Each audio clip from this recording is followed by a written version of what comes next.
pregunta que me atrajo a este trabajo es la pregunta de si es posible crear nuevos conceptos, adquirir nuevos conceptos. Parece obvio que sí, pero sucede que si analizamos la pregunta con más cuidado, no es tan obvio que sea posible. Lo que quiero decir por nuevo concepto es realmente adquirir conceptos que no se pueden describir en términos de los conceptos que ya tengo. Es algo muy radical. Y eso es la pregunta que me interesa. Es que si a lo largo de nuestras vidas no más vamos formando nuevas combinaciones de conceptos que ya teníamos, o si realmente necesitamos formar nuevos conceptos. Y un ejemplo interesante, tal vez para gente que sepa de matemáticas, pueda dar la idea de qué sería un nuevo concepto, ¿no? ¿Qué queremos decir por eso? Es la idea, por ejemplo, que la raíz cuadrada de 2, que es un número irracional, es un número. Para alguien que solo representa, piensa, que solo puede pensar en términos de números racionales, o sea, fracciones, no puede pensar el concepto realmente raíz cuadrada de 2, porque la raíz cuadrada de 2 no es una fracción. Entonces ahí hay lo que se llama una inconmensurabilidad, algo que no puedo expresar en términos de los conceptos que ya tengo. Y los números irracionales, o sea, los números que no se pueden expresar en términos de números racionales, son tal vez un ejemplo de concepto que realmente son una creación humana, que han requerido la forma de un nuevo sistema para pensar los números. Que no son una mera combinación. Por definición, un número irracional no se puede expresar por combinación de números racionales. Es lógicamente imposible. Entonces es un ejemplo muy fuerte de algo que podría ser un nuevo concepto. Ahora, ¿qué estudio yo? Estudio cómo los niños adquieren conceptos de 1, 2, 3, 4, 5, 6, 7, etc. De poder pensar cosas como ¿no? Hay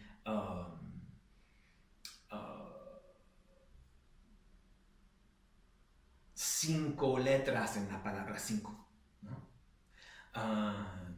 Hay ¿cuántos jugadores hay en el terreno en un partido de fútbol?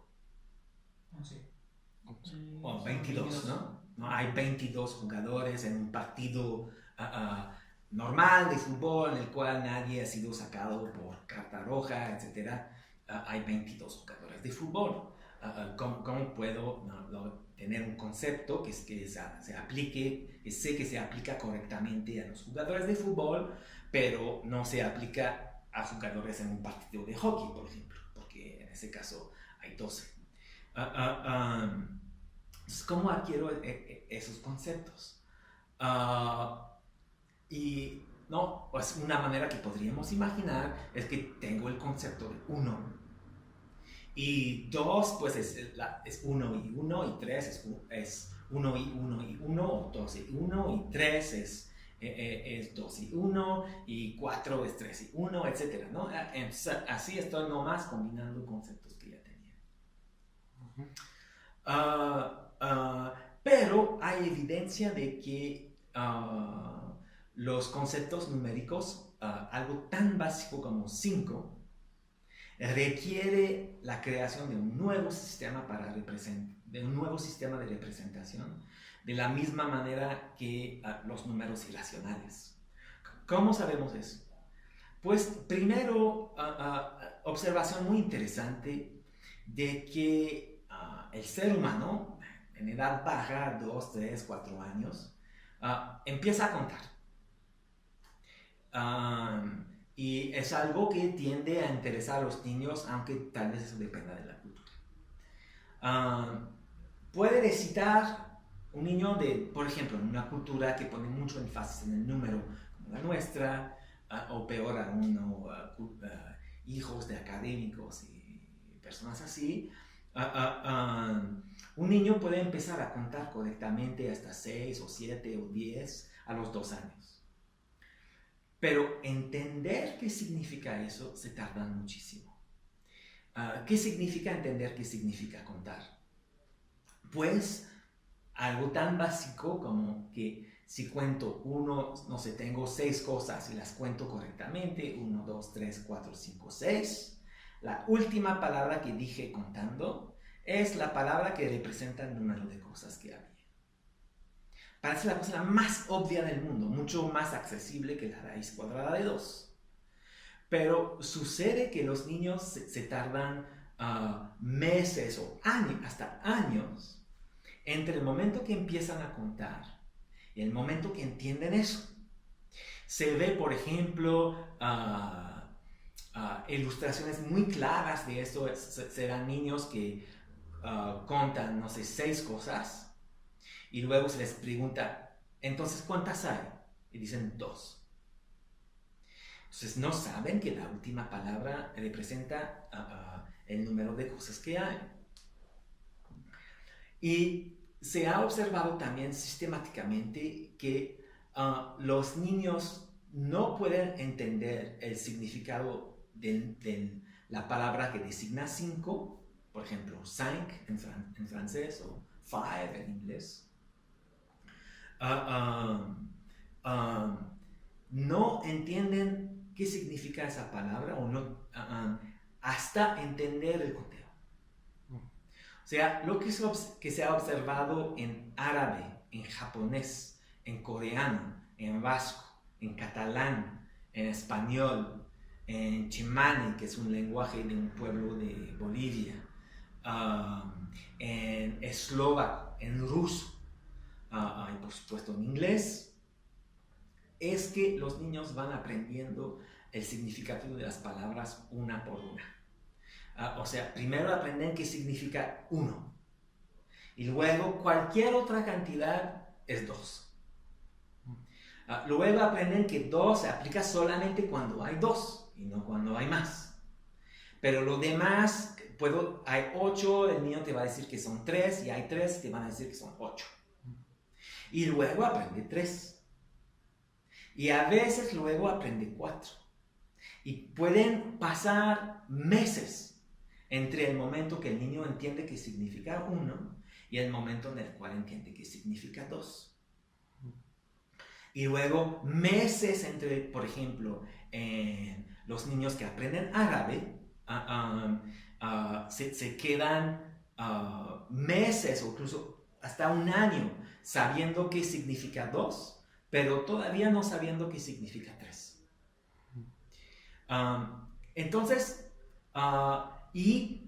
no se ha observado en todas esas culturas, todos esos lenguajes, no se ha observado ningún niño, ninguno. Realmente tal vez a veces hay gente que dice que sí, pero yo estaría dispuesto a decir que si lo observamos bien, en esos datos no hay ningún niño que sabe que 5 significa exactamente 5 antes de entender qué significa el conteo.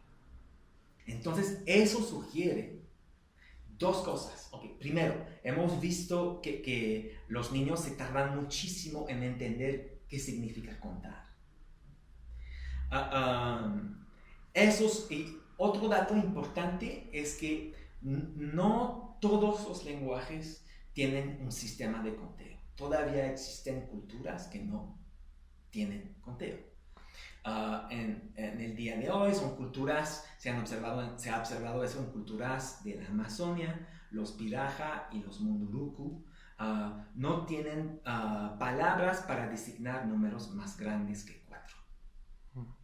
Y no tienen sistema de conteo.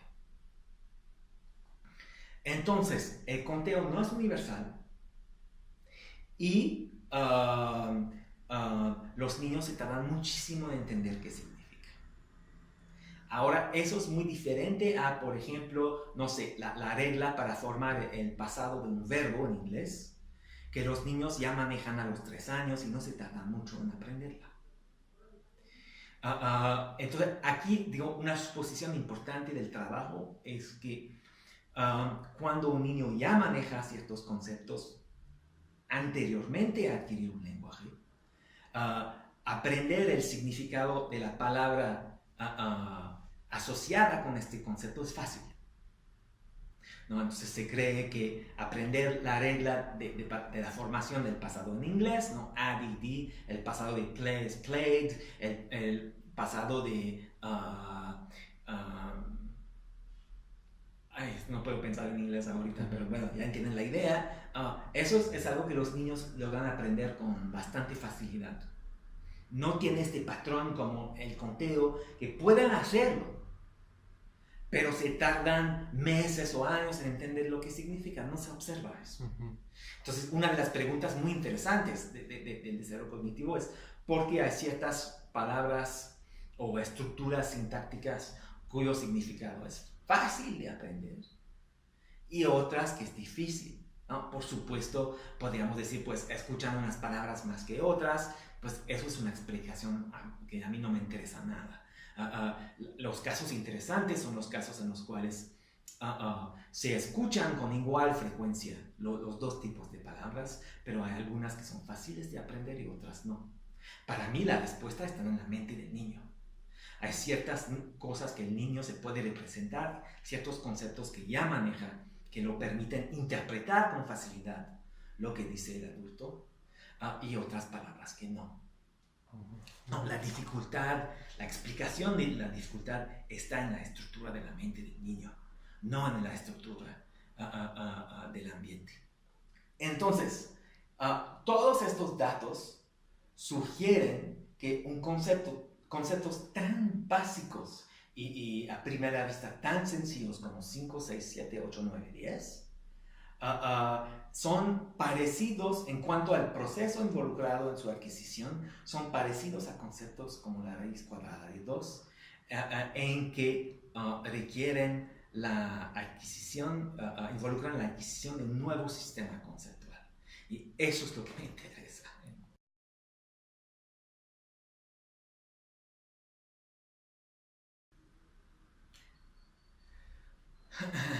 Digo, en parte la respuesta es obvia, ¿no? Es casi por definición, pues, conceptos numéricos. Obviamente pensamos numéricamente, ¿no? Entonces, parte, o por lo menos tú, yo y millones de otras personas, ¿no? En el sentido de poder decir, hay 22 jugadores en el terreno en fútbol y 12 en hockey, ¿no? Y 22 es 10 más que 12, etcétera, etcétera, y muchos otros pensamientos relacionados. El conteo es el cimento de nuestro conocimiento del significado de las palabras numéricas. Eso es una estructura fundamental para tener conocimientos numéricos, pero no es todo, ¿no? Es muy laborioso hacer aritmética con el conteo. Pues, ¿cuánto es 7 veces 3? Pues hago grupos de 3 y tengo que contar 7 grupos de 3 y luego contar todos. Eso está extraordinariamente laborioso. Entonces memorizamos muchos hechos y tenemos varios sistemas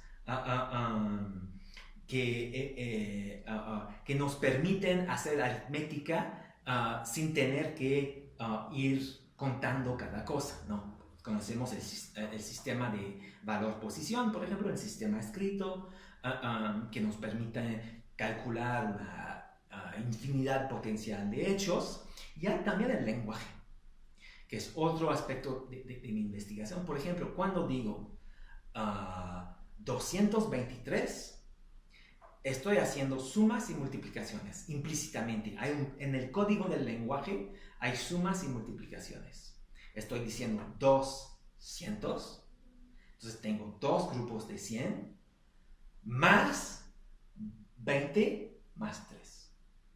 Entonces, por su mera forma, puedo saber, por ejemplo, que por la mera forma de 223, puedo saber que 2 veces 100 más 20 más 3 es 223. No lo tengo que contar.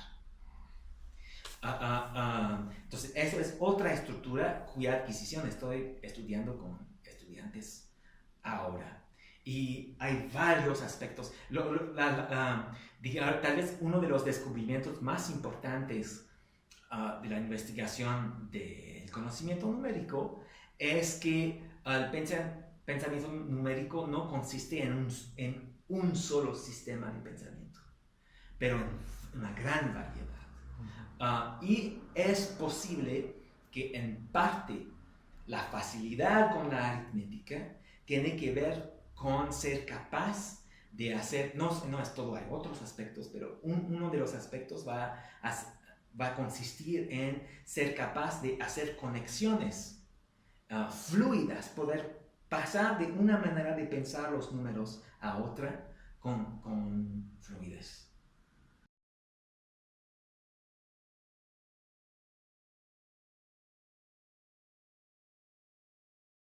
Sí, es simplemente una descripción, una manera de decir en qué consiste el conocimiento del conteo. Pues podríamos decir que en nuestra cabeza representamos tres principios: orden estable, correspondencia 1 a 1 y principio de cardinalidad. Orden estable dice que pues el conteo siempre se hace en el mismo orden. Correspondencia 1 a 1 es: si voy a usar el conteo para saber cuántos hay, entonces debo de asignar cada palabra a un objeto y no más de un objeto. Entonces, si tengo 6 cosas y cuento 1, 2, 3, 4, 5, 6, 7, 8, 9, 10, 11, 12, he violado la correspondencia 1 a 1 porque he asignado 2 palabras a cada objeto. El principio de cardinalidad es simplemente que cuando he contado correctamente, o sea, en el orden correcto y respetando la correspondencia 1 a 1, cuando he hecho eso, entonces en este caso puedo usar la última palabra de mi conteo como símbolo del número de cosas que hay. Eso es el principio de cardinalidad.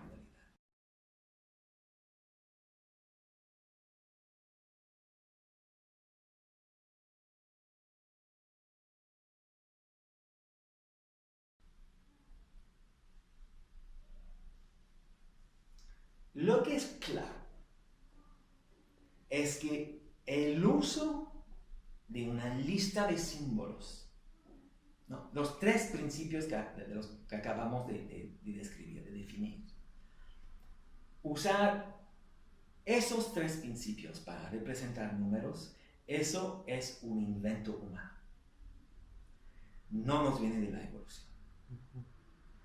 Entonces, cada niño que está expuesto, cada persona que está expuesta a un sistema así,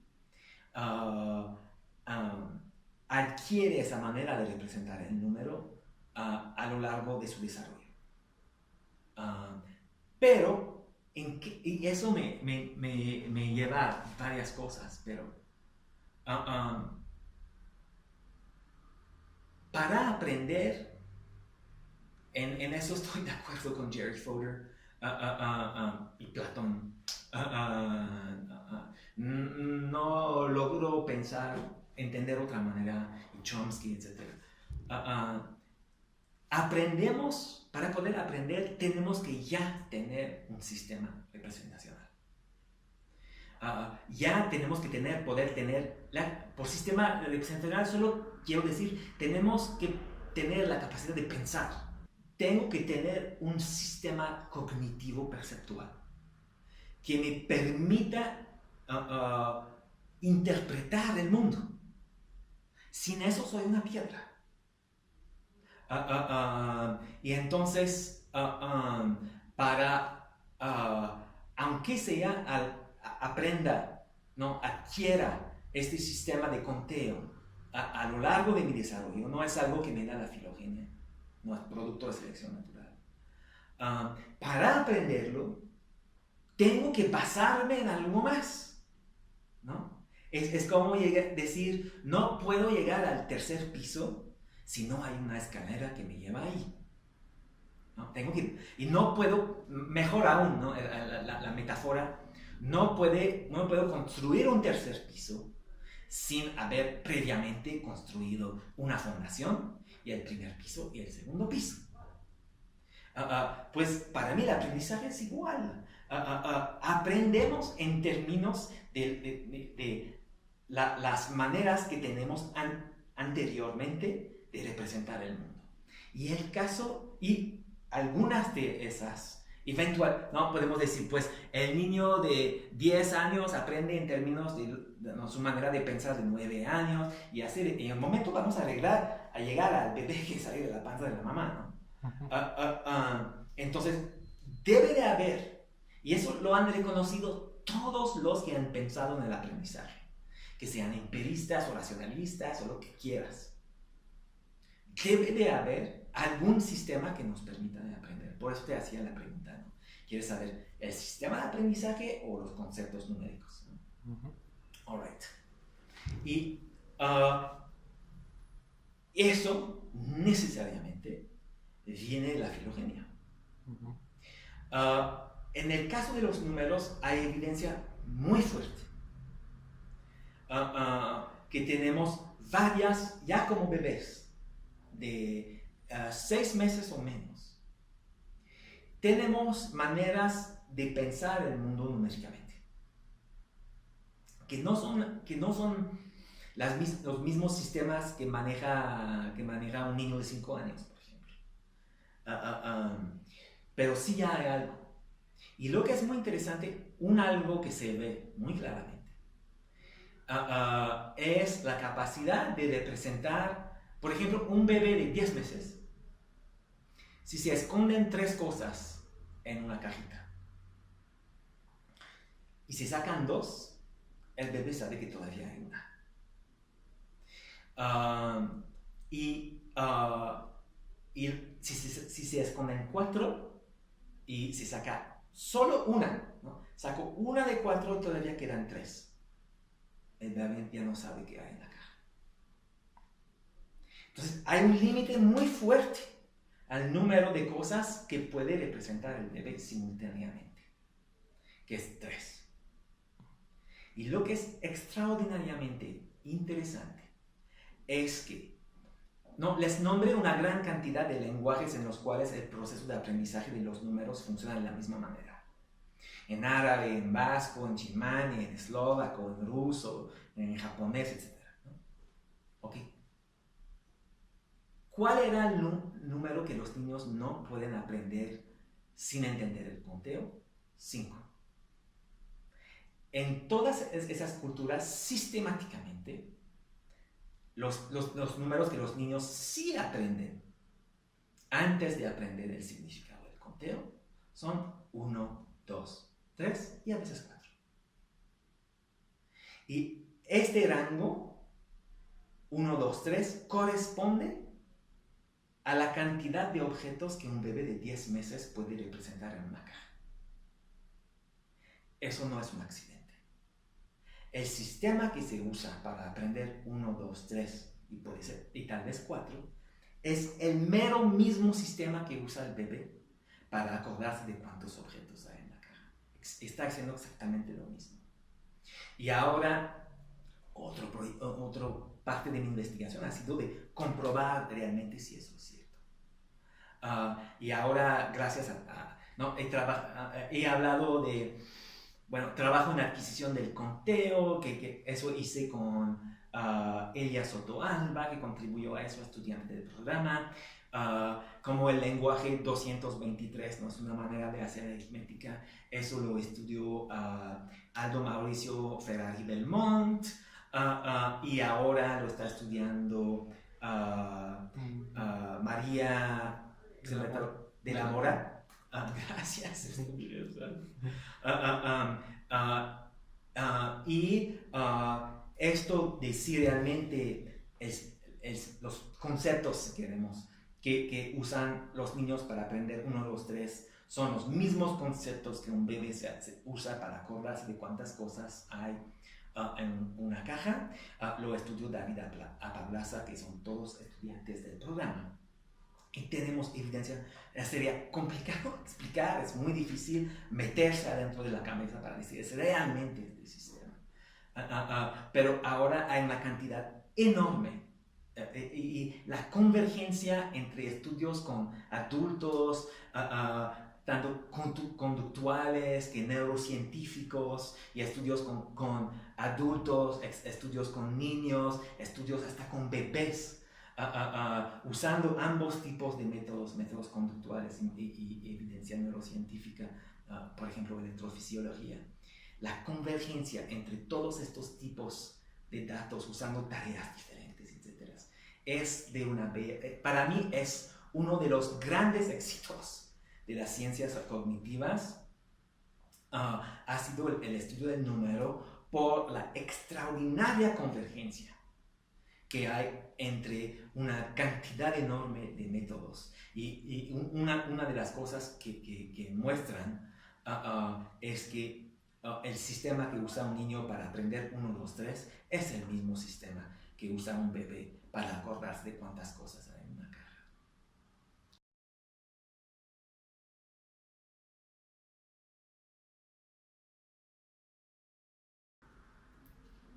Pensar en tecnologías me parece el camino equivocado. Las tecnologías van a servir si primero entendemos cómo el niño piensa. Crear tecnologías sin pensar en cómo el niño interpreta su mundo es absolutamente inútil. Y eso va a aplicar a la educación también. Y me dicen que un buen maestro es algo que intuye naturalmente, que antes de enseñar algo tienes que entender cómo piensan tus estudiantes. Es lo que les decía antes, ¿no? El grave error, que es muy común, que me irrita infinitamente, es pensar que para entender el aprendizaje solo hay que estudiar las condiciones en las cuales el niño aprende. Claro que sí es importante, pero si no nos metemos a la cabeza del niño a ver cómo piensa,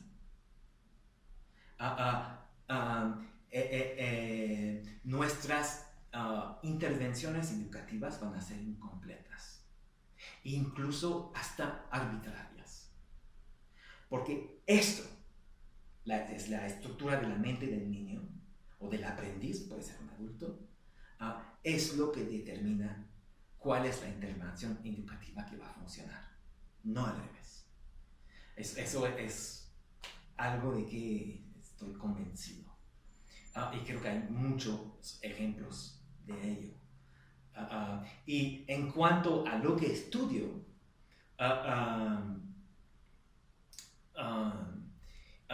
¿no? Cómo los niños aprenden el significado del conteo, cómo aprenden que 223 significa 2 veces 100 más 20 más 3. Son cosas que los niños creo aprenden más o menos espontáneamente. Entonces no soy una buena referencia, ¿no? En estos casos los niños no requieren de mucha ayuda para aprenderlo.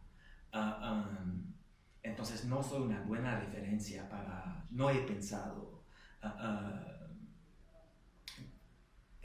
los aspectos educativos.